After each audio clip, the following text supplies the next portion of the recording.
The November air in Albany carried the kind of cold that seemed to whisper through the bones. Streetlights glowed dimly against the curtain of snow, and the steady hum of traffic near St. Peter's Hospital faded as midnight approached. Inside, fluorescent lights buzzed softly over tired nurses finishing their shifts. Among them was Laura Bennett, 34, mother of 3, her hair pulled into a loose bun, her scrubs smelling faintly of disinfectant and lavender soap. "Night, Laura," called Sarah, a fellow nurse, pulling on her coat. "Night," Laura smiled, tucking her lunchbox into her purse. "See you Monday." It had been another long day, but Laura was used to it. Her husband, Mark, often said she ran on pure willpower, working 12-hour shifts and still managing to make it home in time to pack lunches, check homework, and kiss her kids goodnight. That night, she promised Grace she'd read her favorite story when she got home. She checked her phone, 2 messages, one from Mark, "Drive safe. Roads are slick," and one from her sister Catherine reminding her of the Thanksgiving plans. At 11:42 p.m., she walked into the parking lot, her breath forming pale clouds under the yellow security lights. Snowflakes melted on the windshield of her blue Honda Accord as she started the engine. The radio crackled with an old Billy Joel song. Everything about that moment seemed ordinary, until it wasn't. The next morning, the Bennett's home on Western Avenue was unusually quiet. Mark poured 2 cups of coffee before realizing the second one would go cold. He checked his phone again. No missed calls, no messages. Laura was never late, not even once. By noon, panic had started to knot his chest. He called the hospital. "She left right after her shift," Sarah said, confusion in her voice. "Didn't she make it home?" Mark called the police at 2:17 p.m. Officer Dana Reeves took the report, noting that Laura's car hadn't been found, nor had her phone pinged any nearby towers. She reassured him that sometimes people just needed a break, but Mark knew better. Laura wouldn't leave her kids. That evening, as officers retraced Laura's route, snow began to fall harder, covering tire tracks and swallowing evidence into silence. The wind carried a chill that didn't feel like weather. It felt like dread. By midnight, the search expanded to nearby woods and rest stops. Volunteers gathered with flashlights, calling her name into the cold. "Laura! Laura Bennett!" No answer came. At home, Evan clutched his sister's hand, whispering, "Mom's coming back, she promised." Grace nodded, her eyes wet, holding a small photo of their mother smiling in summer light. Hours turned into days. Posters appeared on telephone poles. The local paper printed her picture under the headline, "Mother of 3 missing after hospital shift." And as Albany woke to another grey dawn, a quiet unease began to spread through its streets. If stories of truth, mystery, and justice move you, don't forget to subscribe for more real stories that deserve to be remembered. The snow kept falling, and with it the first clues of a disappearance that would haunt the city for years. The second night without Laura felt endless. The Bennett's house, once filled with the sounds of laughter and bedtime stories, had turned hollow. Toys sat untouched in the living room. The clock on the wall ticked louder than usual, measuring out every unanswered second. Mark sat at the kitchen table, his fingers locked around a mug of coffee gone cold, staring at the phone as if he could will it to ring. Detective Raymond Ortiz stood across from him, notebook in hand. He had worked missing person cases before, but something about Laura's disappearance unsettled him. "Mr. Bennett," he said gently, "can you walk me through the last time you spoke to your wife?" Mark rubbed his temples. "She called before leaving work, said she was tired but fine. She was supposed to be home before midnight. I waited up until 2. His voice cracked on the last word. Ortiz nodded, jotting quick notes. "And there's been no contact since?" "Nothing. Her phone goes straight to voicemail." "She wouldn't do this. She wouldn't leave the kids." The detective studied him for a long moment. Mark's eyes were red, but his words felt steady, controlled. Behind him, Evan hovered in the doorway, holding Grace's hand. They both looked small, as if the air in the house had grown heavier. Outside, police cruisers rolled slowly down the neighborhood streets, their beams sweeping over snow-covered lawns. Volunteers gathered again that morning, armed with maps and thermoses of coffee, calling Laura's name as the cold wind bit at their cheeks.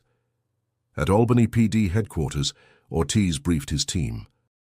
No vehicle, no activity on her bank account, and no cell signal since she left the hospital lot. We're dealing with a complete disappearance. A younger officer asked, could she have driven off the road? The snow was bad that night. Ortiz sighed. We've checked every route twice. If she's out there, we'd have found her by now.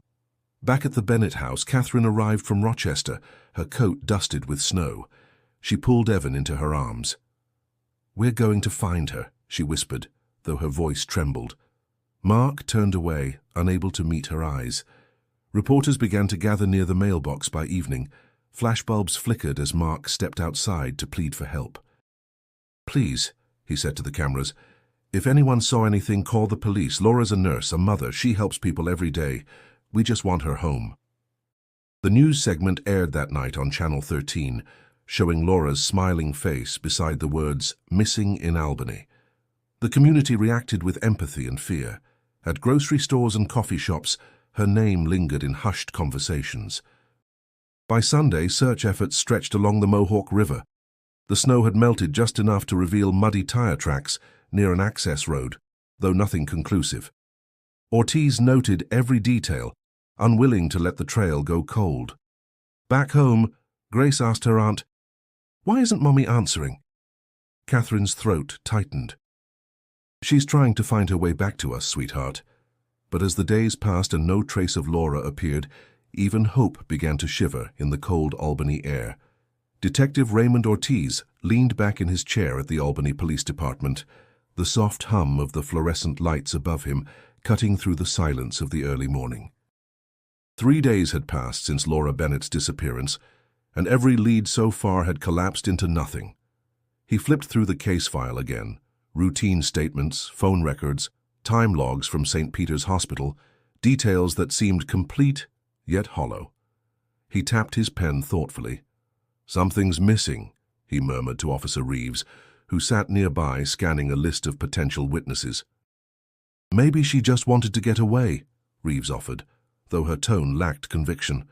Ortiz shook his head. "A mother of 3 doesn't vanish after a shift and leave her kids without a word. No financial activity, no calls, no sightings. This wasn't voluntary." By mid-morning he was back at the hospital. The automatic doors opened to the smell of antiseptic and coffee. He met Sarah Lewis, Laura's co-worker, in the staff lounge. Her eyes were rimmed with exhaustion. "She was quiet that night," Sarah said, "but she seemed distracted. I asked if she was okay. She said someone had been hanging around the parking lot lately, watching people leave." "Did she say who?" Ortiz asked, leaning forward. Sarah shook her head. "No name. Just that it made her uneasy." He wrote it down. A shadow in a parking lot wasn't proof, but it was something. Later, Ortiz met Mark Bennett again, this time at the police station. Mark looked worn, his beard uneven, his hands restless.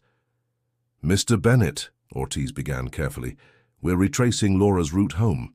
Is there anything she might have mentioned lately? Anyone she didn't trust?" Mark frowned. "No, she was tired from work, that's all. She didn't talk about anyone following her." Ortiz watched him closely. "You said you went to bed around 2. Did you leave the house at any point after that?" Mark hesitated just long enough for Ortiz to notice. "No," he said finally. "I stayed home with the kids." Outside, the snow was melting into slush, leaving the streets slick and grey. Ortiz sat in his car thinking. Something about Mark's answers felt rehearsed, not dishonest but careful. He made a note to verify the timeline. That afternoon, the detective stopped by a small diner near Western Avenue, where a waitress recognized Laura's photo. "I used to see her here on Fridays," she said, her voice soft. "She always ordered soup before heading home. Sweet lady." "Haven't seen her since last week." Ortiz left the diner uneasy. There were no footprints to follow, no car to trace, only fragments of Laura's last hours. That night, he returned to the station and pinned her photo on the board above his desk. The image, Laura smiling in sunlight, unaware of the storm that would follow, felt like a promise. He stared at it for a long moment before whispering, "I'll find you." The clock struck midnight, marking another day without answers. But for Ortiz, the search had only begun. Winter tightened its grip on Albany as December rolled in.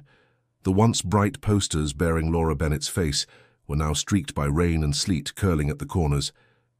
People still recognized her name, but the urgency that had filled the city just weeks before was fading into resignation. Detective Raymond Ortiz sat at his desk, flipping through the case file for what felt like the 100th time. Each photograph, each interview transcript, each phone record seemed to mock him with its emptiness.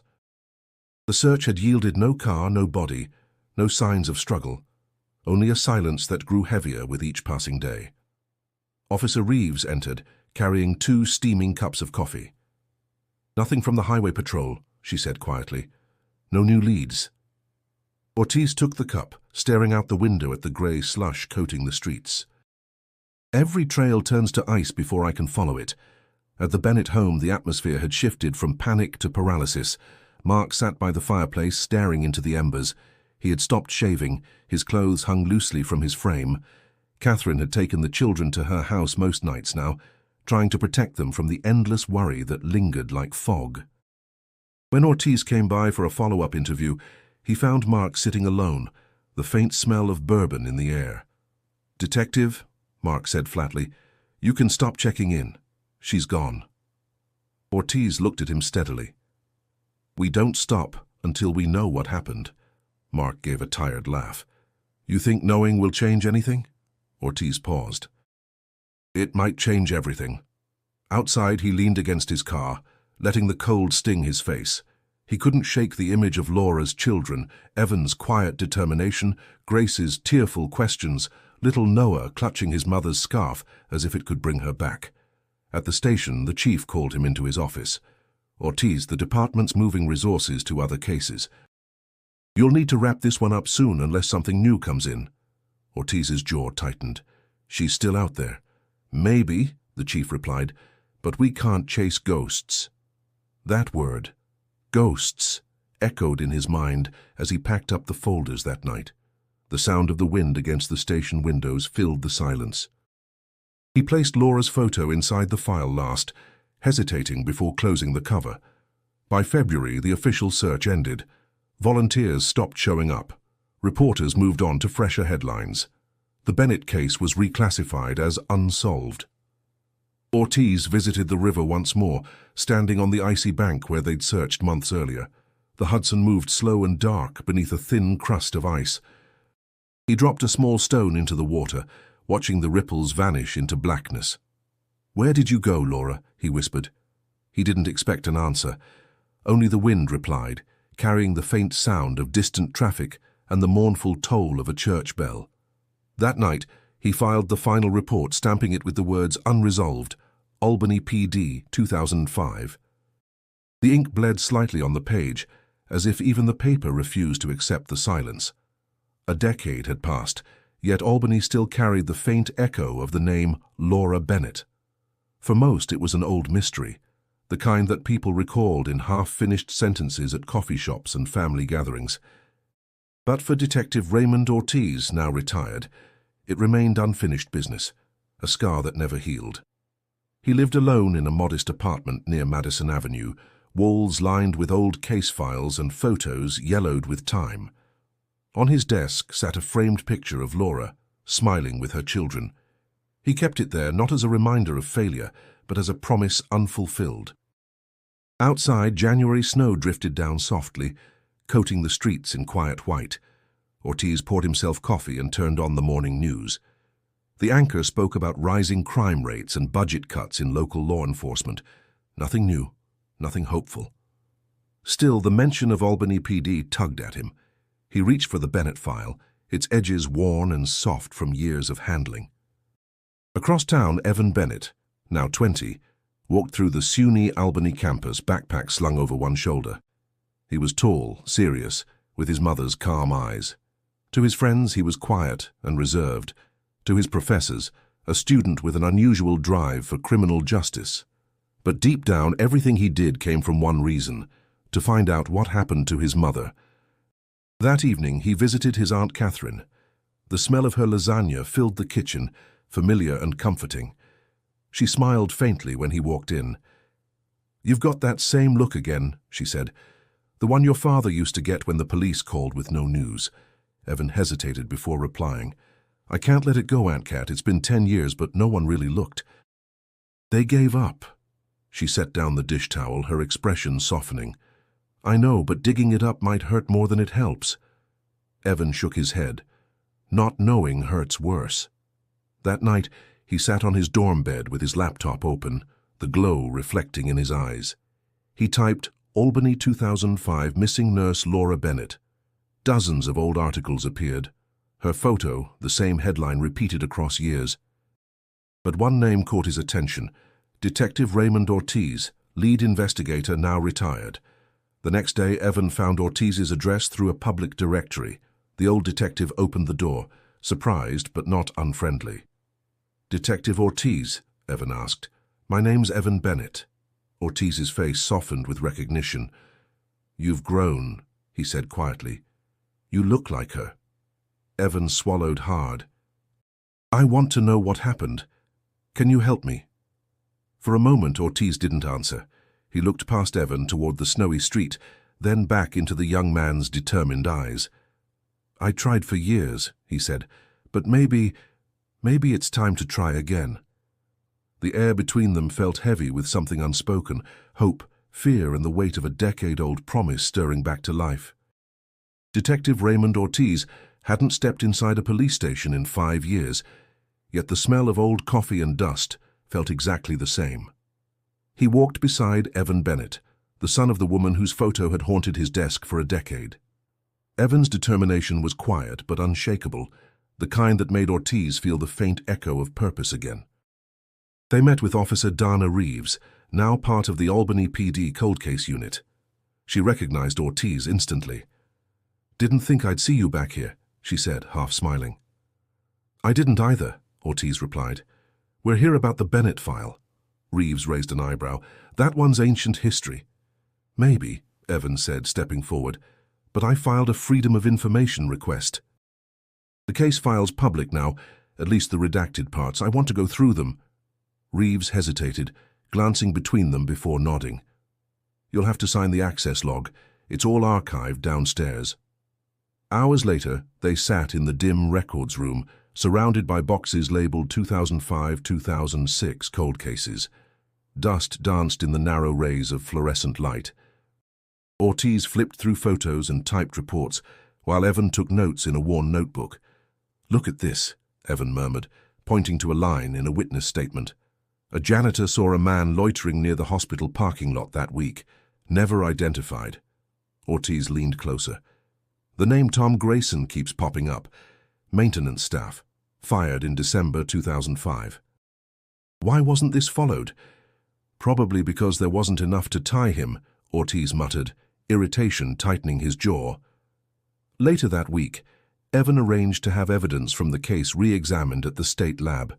DNA technology had advanced far beyond what they'd had in 2005. Reeves helped expedite the request, surprised at how the young man's persistence managed to stir the department's old sense of duty. While waiting for results, Ortiz and Evan returned to St. Peter's Hospital. The place looked newer, fresh paint, digital directories, but the parking lot felt eerily unchanged. The air smelled faintly of disinfectant and snow. Inside, they met Nancy Holloway, a senior nurse who had worked with Laura. "I remember her," Nancy said softly. "She was kind, always stayed late. The night she disappeared, security mentioned a man arguing with someone in the staff lot. But no one saw his face clearly." Evan's pen stopped mid-note. "Was that reported?" Nancy nodded. "I think so, but nothing ever came of it. Everyone just..." "Stop talking about it." Ortiz's instincts stirred. "People don't stop talking about fear, they bury it." When they left the hospital, the wind cut sharply through their coats. Evan looked at Ortiz. "You think this Grayson guy could be the one?" "I think," Ortiz said, watching the snow gather on the windshield. "We just found the first thread worth pulling." The car engine started, humming low beneath the storm. For the first time in 10 years, The silence around Laura Bennett's name began to crack. Snow clung stubbornly to the curbs as March approached, the streets of Albany slowly shedding their winter shell. Detective Raymond Ortiz and Evan Bennett sat across from each other in a diner off Central Avenue, their table cluttered with notes and coffee cups. The case was no longer just an echo from the past. It was breathing again. Ortiz flipped open a manila folder. Tom Grayson. Maintenance worker at St. Peter's Hospital in 2005. Fired 2 weeks after your mother disappeared. Record shows prior complaints, harassment, disorderly conduct, but no convictions. Evan frowned. So they had him in front of them all along. Ortiz nodded grimly. They just didn't have the tools to prove it. The reanalysis of old evidence had arrived that morning. DNA testing had advanced far beyond what existed 20 years earlier. The results were staggering. Male DNA found beneath Laura Bennett's fingernails, and it didn't match her husband. Evan's heart pounded as he read the report. That means she fought back. Ortiz's voice was quiet. It means she knew her attacker. Later that day, they drove to Schenectady, where records showed Grayson had moved after leaving the hospital. The neighborhood was industrial and worn, the air filled with the metallic tang of cold machinery. They found the address, an old duplex with peeling paint and a sagging porch. A woman in her 50s opened the door, wary. Tom's not home, she said quickly when Ortiz flashed his badge. He works nights. Evan stepped forward. Does he still work maintenance? Warehouse out by Rotterdam, she said, frowning. He's been there for years. Why are you asking about him? Ortiz handed her his card. Tell him we'd like to talk. Back in the car, the silence between them was thick with thought. How you think he remembers? Evan asked. Oh, he remembers, Ortiz said. Men like that always remember. They just count on everyone else forgetting. Over the next few days, they cross-checked Grayson's employment history and old witness statements. One of the hospital's security guards, now retired, agreed to meet. His hands trembled slightly as he lit a cigarette. Yeah, I remember him, the man said. Grayson was odd. Kept to himself, but I caught him once standing by the nurse's lot after his shift ended. Said he was fixing something, but he didn't have tools. Gave me a bad feeling. Did you report it? Ortiz asked. The guard nodded. Supervisor said to drop it. Not worth trouble, he said. Evan clenched his fists. He was there. He was watching her. Ortiz closed his notebook slowly. And now we can prove it. When they returned to Albany, Ortiz met with Reeves at the precinct. He laid out the DNA report, the witness recollections, and Grayson's history. She studied the papers, her eyes widening. This is enough to reopen it officially, she said. For you just gave Laura Bennett her voice back. Outside, dusk settled over the Hudson River, its surface glinting like cold steel. For the first time in 20 years, the current seemed to carry something new, momentum. The morning air in Saratoga Springs carried the crisp scent of thawing snow as Evan Bennett parked outside his father's new home. The house was neat, its shutters freshly painted, a far cry from the disarray their old one had fallen into after his mother vanished. For a long moment, Evan sat in the car, gripping the steering wheel, trying to quiet the ache that always came when he thought of her. He wasn't here for nostalgia. He was here for answers. When Mark opened the door, surprise flickered across his face, quickly replaced by caution. Evan, he said, didn't expect you. I didn't come to talk about the past, Evan said, but I need to ask you something. Mark stepped aside. Then come in. The living room was immaculate, filled with the quiet hum of a house lived in by someone who'd started over. Photos of Mark's new wife and their baby lined the mantel. None of Laura. Evan stayed standing. Dad, the police reopened Mom's case. New evidence came back. They found someone's DNA, someone who worked at the hospital. Mark's expression tightened. After all this time? Yes. His name's Tom Grayson. Mark exhaled slowly, eyes drifting toward the window. I remember the name. Maintenance guy, right? The cops asked about him once. Evan studied him. You didn't tell me that. You were 10, Mark replied, defensive. What was I supposed to tell you? That they thought your mother might have been killed by some stranger. The word killed hit the air like glass breaking. Evan's jaw clenched. You still think she's dead? Mark rubbed his temples. It's been 20 years, Evan. I prayed every day she'd walk through that door, but she didn't. At some point you have to face what's real. Evan shook his head. Real is finding the truth, and I'm not giving up. Before Mark could respond, his wife appeared at the doorway holding their baby. The sight made something twist painfully in Evan's chest, a life rebuilt from the ruins of another.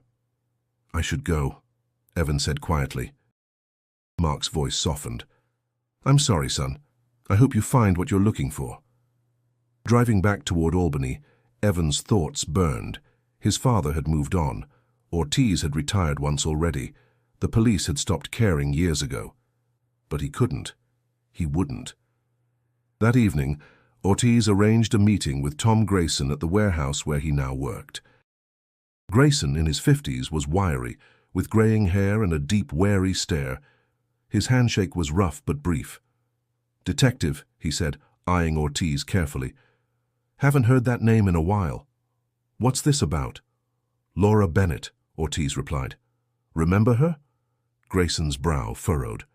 Can't say I do. Worked with a lot of people back then. Ortiz studied him. Funny thing, your name keeps coming up. Hospital records, witness statements, and now DNA. Grayson's jaw tightened. You accusing me of something? Ortiz met his gaze evenly. Not yet. As Grayson turned away, the old detective caught the flicker of fear behind his calm. It wasn't guilt that Ortiz recognized. It was memory. Something in Grayson's eyes told him this wasn't over. Rain swept through Albany that morning, blurring the skyline into shades of gray. Detective Raymond Ortiz sat at his kitchen table, the smell of burnt toast in the air, staring at his phone. The call he'd been waiting for came just after 8. Ortiz, said Officer Reeves on the other end, her voice steady but charged. We got the results back. The DNA from the Bennett case. There's a match. Ortiz froze. Who? Tom Grayson, it's conclusive. For a moment, the world around him seemed to fall silent. 20 years of unanswered questions condensed into a single name. He exhaled slowly, steadying his hands. Let's move. By afternoon, Ortiz and Reeves were at the Albany PD headquarters, briefing the cold case task force. Evan Bennett sat across from them, his face pale but his eyes burning with determination. Reeves laid out the documents, lab confirmations, historical records, a pattern of incidents tied to Grayson that had been buried in bureaucracy and time. His employment records show gaps, Reeves explained. He moved between maintenance jobs in hospitals and warehouses.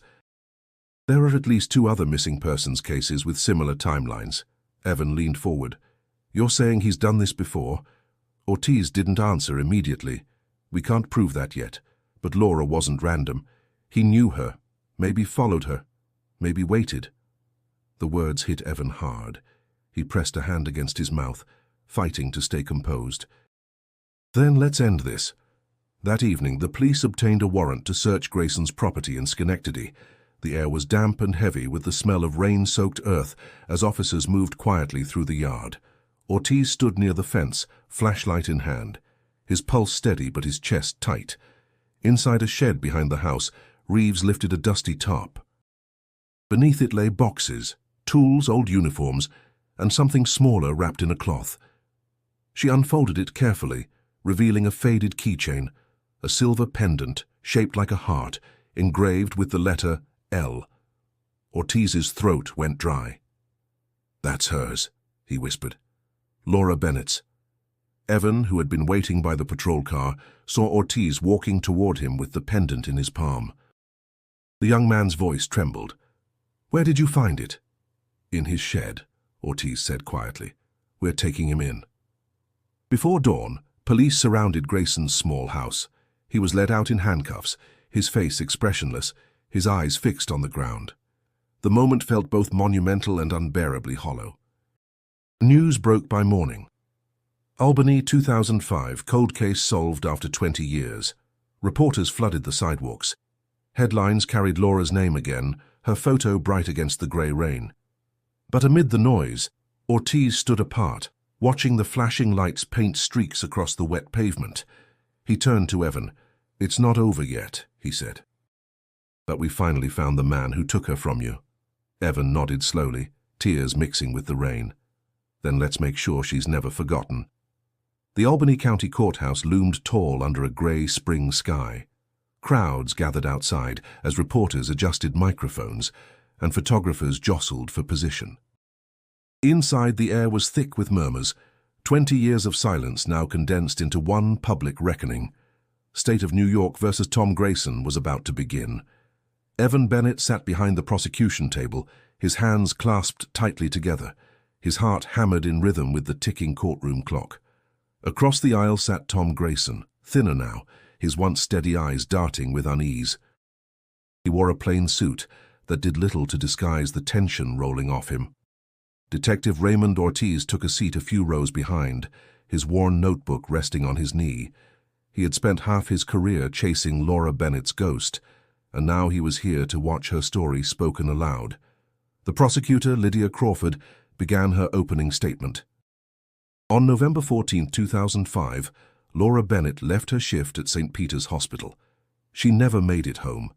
For 2 decades, her family lived without answers, until now. Evidence will show that Tom Grayson abducted and murdered Laura Bennett, and that her DNA and personal belongings tie him directly to the crime. Grayson's defense attorney rose next, his tone sharp but measured. "The state's case rests on assumptions and coincidence.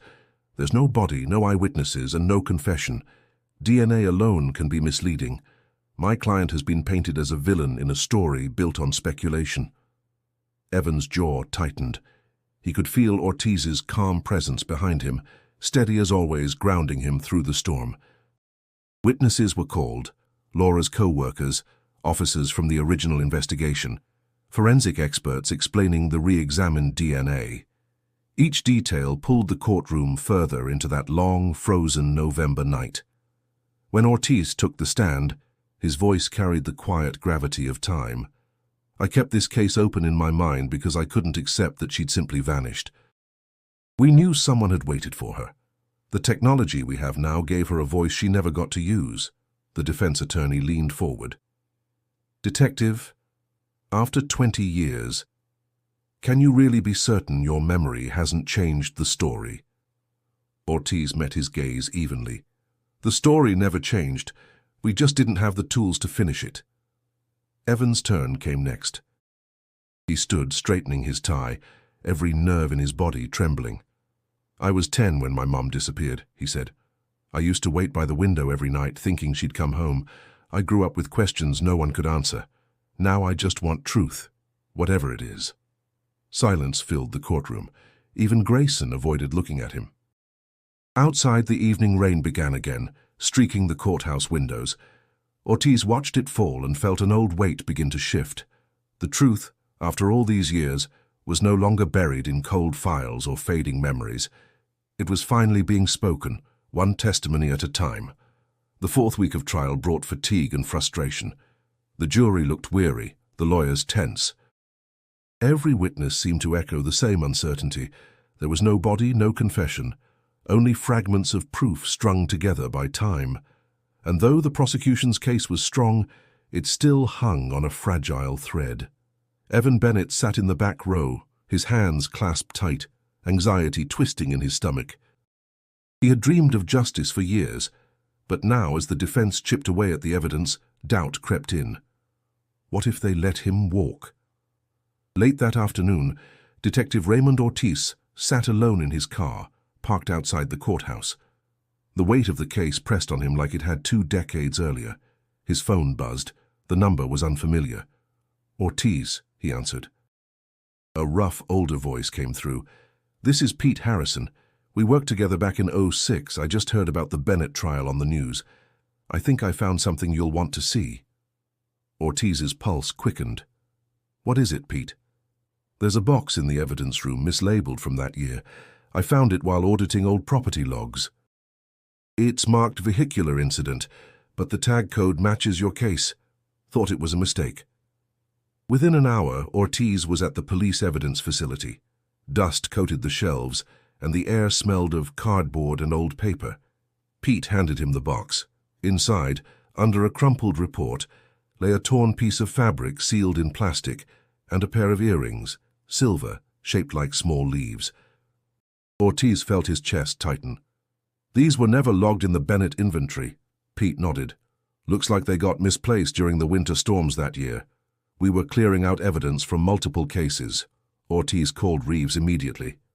We have new material, the fibers, same type from Grayson's car upholstery, and jewelry consistent with Laura Bennett's hospital ID photo. By morning, the courtroom buzzed with renewed energy. Prosecutor Lydia Crawford presented the discovery, her voice firm and resonant. Ladies and gentlemen of the jury, this evidence was collected in 2005 but never analyzed. New testing confirms the fibers match the defendant's vehicle, and the earrings were positively identified by Laura's sister. Gasps rippled through the room. Grayson sat motionless, eyes fixed on the table before him. His attorney objected, but the judge overruled it was admissible. Ortiz watched from his seat, a slow exhale leaving his lungs. The box that had nearly been lost to time now breathed life back into the case. During the recess, Evan approached him quietly. "You did it," he said, voice trembling. "You found what they missed." Ortiz shook his head. "Your mother found it. She never stopped speaking, we just had to listen." When court resumed, the atmosphere had shifted. The weight of 20 years no longer felt like failure. It felt like momentum. And for the first time, as Ortiz glanced toward Grayson, he saw fear in the man's eyes. The courtroom was silent except for the rhythmic ticking of the clock on the back wall. 12 jurors sat still, eyes fixed ahead, their expressions unreadable.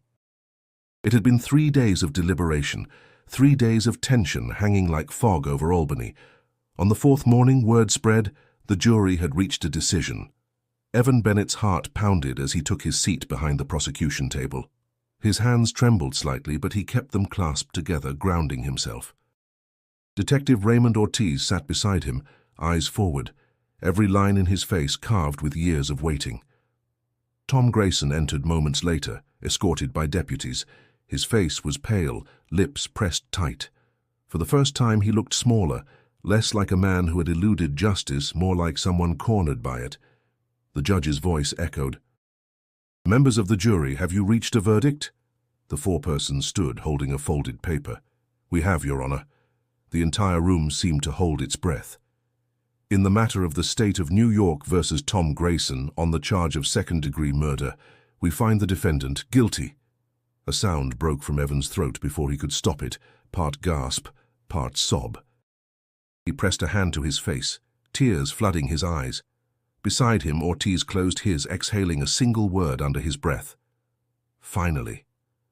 Grayson sat motionless, his jaw tight, but his eyes flickered with something raw, fear, maybe, or regret.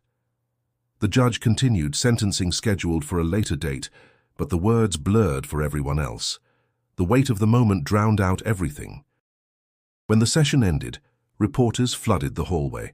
Cameras flashed, microphones reached forward, voices called Laura's name again. But Evan ignored them. He stepped outside into the crisp afternoon air, lifting his face toward the sky. For the first time in his life, the world felt still. Ortiz joined him on the courthouse steps, his hands buried in his coat pockets. "You did it," Evan said quietly. Ortiz shook his head. "We did it. And your mother, she never stopped leading us." Evan smiled faintly. "She'd probably tell us to stop talking and get some rest." Ortiz chuckled softly, the sound carrying a mix of sadness and relief. "Yeah, she would." Across the street, Catherine waited near the curb, her eyes glistening as she watched her nephew. She opened her arms and Evan walked into her embrace. "She can rest now," she whispered, "and so can you." He nodded against her shoulder, the weight that had shaped his entire life finally beginning to lift. As Ortiz walked away, he glanced back at the courthouse doors.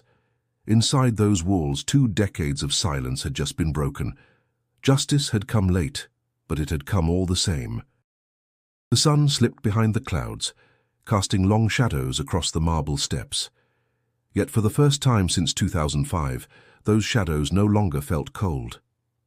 Spring returned to Albany slowly that year, as if unsure it was welcome. The air softened, the Hudson thawed, and trees along Washington Park began to bloom in cautious color. It had been 3 months since the verdict, but for Evan Bennett, the world still felt split between before and after. He stood near the lake, a folded piece of paper in his hand, his mother's memorial program. The family had gathered there to honor her, though no remains had ever been found. Catherine arranged photographs on a small table, Laura laughing at a picnic, holding baby Noah, wearing her nurse's badge. Beneath them sat a vase of lilies, her favorite flowers. Evan read quietly to himself the words his aunt had written. She cared for others with no thought of herself. She gave everything she had to her family, to her patients, to this world. His throat tightened. When the service began, Detective Ortiz stood among the small crowd, his hands clasped behind his back. He had seen countless ceremonies like this, families searching for closure. But this one felt different. Laura Bennett wasn't just another name in a file. She was the reason he'd kept believing that truth could outlast time. Afterward, Evan approached him. "I wasn't sure you'd come," he said. Ortiz smiled faintly. "I wouldn't have missed it. Your mother deserved to be remembered by more than a case number." Evan looked out across the water, the surface rippling with sunlight. "I used to think finding out what happened would fix everything. But it doesn't, does it?" Ortiz shook his head. "No, but it gives you something to build from. Truth doesn't heal. It clears the ground so healing can start." They stood in silence, the soft hum of the city in the distance. Children played nearby, their laughter rising into the afternoon air. For the first time in years, that sound didn't ache. It simply existed. Later that week, Evan met with Officer Reeves at the Albany PD headquarters. He had applied to join the force's cold case division. Reeves looked over his file, impressed. "You really want to do this?" she asked. "Yes," he said simply. "People like my mom, families like ours, they deserve someone who won't stop." Reeves smiled. "Then welcome to the team, Bennett." When he left the building, a sense of quiet purpose followed him. His mother's absence would always linger, but now it carried weight, not pain. Every step forward felt like honoring her. That evening, Ortiz visited his old apartment. He poured 2 cups of coffee, one for himself, one he set on the table beside Laura's framed photo. "We did it, Laura," he said softly. "We found your truth, and he's going to keep it alive." Outside, dusk settled gently over the city. Streetlights flickered on, their glow reflecting against the river. The story that had once defined Albany by loss was now remembered through persistence, love, and the quiet strength of those who refused to forget. For the first time in 20 years, peace didn't feel like an illusion. It felt earned. Summer light poured across Albany, golden and gentle, as Evan Bennett walked along the quiet path that wound beside the Hudson River. The city had changed over the years, new buildings, new faces, but for him its rhythm still carried echoes of everything he'd lost and everything he'd found. He stopped near the water, leaning against the railing. The river glimmered in motion, calm, yet restless. In its reflection, he saw not the frightened boy who had waited by the window for his mother, but the man who had brought her story back to life. At his side, a notebook rested open, filled with sketches and fragments of thoughts. On the first page was a single line, "Truth is not an ending, it's a bridge." It was something Detective Ortiz had once told him, and over time, Evan had come to understand it. He had joined the Albany PD 6 months earlier, assigned to the cold case division. The work was relentless, the hours long, but every name he saw on those forgotten files reminded him why he was there. Each one represented a voice that time had tried to silence. Reeves often stopped by his desk, half smiling as she dropped new files in his inbox. "Careful, Bennett," she'd say. "You're starting to sound like Ortiz." "Maybe that's not such a bad thing," he'd reply, earning a small laugh before she walked away. At home, his apartment walls held framed photos, his siblings, his Aunt Catherine, and one of Ortiz from his retirement ceremony. The old detective had written him a letter before leaving town. Evan unfolded it now, reading the words he'd nearly memorized. You've got what most of us lose somewhere along the way, belief. Hold on to it, even when the job makes you question everything. And never forget, justice isn't about punishment. It's about giving truth a place to live. He smiled faintly, closing the letter. Ortiz had moved to Florida, trading long winters for sun and silence, but they still spoke every few weeks. Their bond was quiet, unspoken, built on shared ghosts and a single promise to never let stories like Laura's fade again. Later that evening, Evan met Catherine for dinner at a small Italian restaurant downtown. She looked older now, her hair streaked with grey, but her eyes still carried the same warmth that had held their family together through chaos. "You look like you're finally breathing again," she said, studying him over her glass of wine. "I think I am," Evan answered. "For a long time I thought finding the truth would fill the empty parts, but it doesn't. It just makes space for something better." "Like peace?" she asked. "Like purpose," he said softly. When he left the restaurant, the night air was cool and alive. He walked past the courthouse where Grayson had been convicted, its marble steps now washed clean by years of rain. For the first time he didn't feel anger or grief, only gratitude. His mother's story had ended in tragedy, but its legacy was hope. And through him, it would never be forgotten. Autumn arrived quietly in Albany, painting the trees along Western Avenue in shades of amber and red. The air carried a crispness that hinted at change, the kind that comes not from endings, but from acceptance. Evan Bennett walked across the nearly empty parking lot of St. Peter's Hospital, the same place his mother had vanished 20 years earlier. The building looked different now, modernized and bright, but to him it would always hold the weight of that November night. He stopped near the far corner, where the old staff lot used to be. The hum of cars in the distance blended with the whisper of wind through fallen leaves. He could almost hear her voice in memory, gentle and sure, telling him to be kind, to be strong. Pulling a small silver heart pendant from his pocket, the one recovered from Grayson's shed, he turned it over in his palm. The engraving had faded, but the letter L still caught the sunlight. It wasn't closure, not really, but it was something real to hold on to. Behind him, footsteps crunched softly on the gravel. Detective Raymond Ortiz, now fully retired, approached with a small smile. "You still come here, huh?" Evan nodded. "I don't know why. Maybe to remind myself why I do what I do." Ortiz looked around the lot, his gaze distant. "This place used to haunt me," he said. "Now I think of it as where we started listening again, to her, to the truth." They stood side by side for a long moment, the silence between them comfortable. "She'd be proud of you," Ortiz said finally. Evan smiled faintly. "She'd probably tell me to stop working so much." "Yeah," Ortiz said, chuckling, "but she'd still be proud." A soft wind carried the scent of rain from the river. Somewhere nearby, an ambulance wailed briefly before fading into the distance. The rhythm of life continued, steady and unbroken. Evan looked out toward the road. "You ever wonder if justice is enough?" Ortiz considered that. "Justice doesn't bring people back, but it makes the world a little less unfair. Sometimes that's all we can do." Evan slipped the pendant into his jacket pocket. "Then I guess I'll keep doing it." Ortiz patted his shoulder. "You already are." As the older man walked away, Evan stayed a while longer, watching the late afternoon light stretch across the pavement. The city moved on around him, sirens in the distance, the low rumble of traffic. But for the first time, the past didn't feel heavy. It felt carried, honored. He whispered, "I love you, Mom," and turned toward his car. When he reached the street, the sky broke open with sunlight, flooding the city in gold. He smiled quietly, feeling the warmth against his face. Justice had taken years, but her story had found its ending. If stories like this remind you of the power of truth and love, subscribe to our channel and help keep these voices alive. And if you want to uncover another story where time couldn't silence the truth, click on the next video now.